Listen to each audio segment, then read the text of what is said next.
seem as if Obama, it was broken in his eyes after he realized that he could raise $287 million without the help, or I'm sorry, over the internet without the help of the public financing system. Now that he knows he can raise that money, now that he knows that he's got the nomination, he doesn't need to abide by what he said he would do before he was a big name and got the nomination. Well, a year ago he said it works. A year later, he says it's broken, and nothing changed on the system in the interim.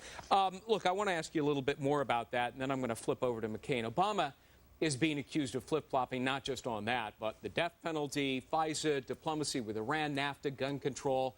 Is he guilty of all those flip-flops? And if so, to what extent, if at all, will that hurt him among liberals who may now feel betrayed?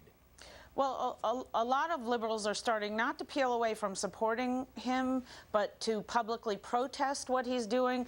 Tom Hayden on his website, Hayden, the anti-war activist from the Vietnam era. Mr. Jane Fonda X. Mr. Jane Fonda. On his blog, he started saying he's very upset, and a posting today or yesterday, he said that anti-war Democrats should start demanding promises from the party that they will pull out by a certain time. My point is, pull out of Iraq, I should say, by a certain time. My point is that this is yet, on public financing, another flip-flop that Senator Obama is doing.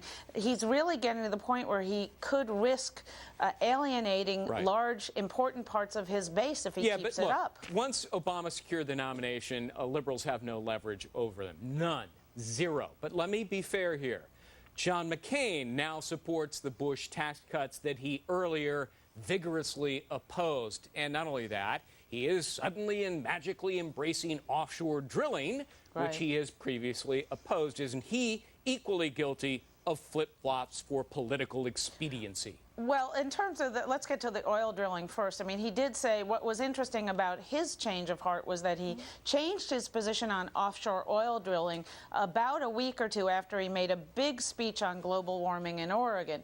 But one can see where, with the change in oil prices in the United States, a politician who was opposed to offshore oil drilling before might see it as practical to support it now, given that there are a lot of people pushing for drilling for as much oil as possibly can be drilled for anywhere we can find it. But the tax cuts, come on, that's a clear flip-flop. He hated the Bush tax cuts because he wanted corresponding cuts in spending, but now he embraces the tax cuts. Well, he embraces the tax cuts, and this is also one major issue that where he's distinguishing himself from Senator Obama. Senator Obama has pledged, for example, to has said nothing about the marriage penalty tax, which McCain promises that he will do away with. And then on top of that, in terms of capital gains, there is a huge difference between the two. Yeah. Okay, Bonnie Airbay. Wish we had more time, but a long way till November, so we'll talk lots about it. Thanks very much, Bonnie Airbay. Thank you so much, Greg. All right.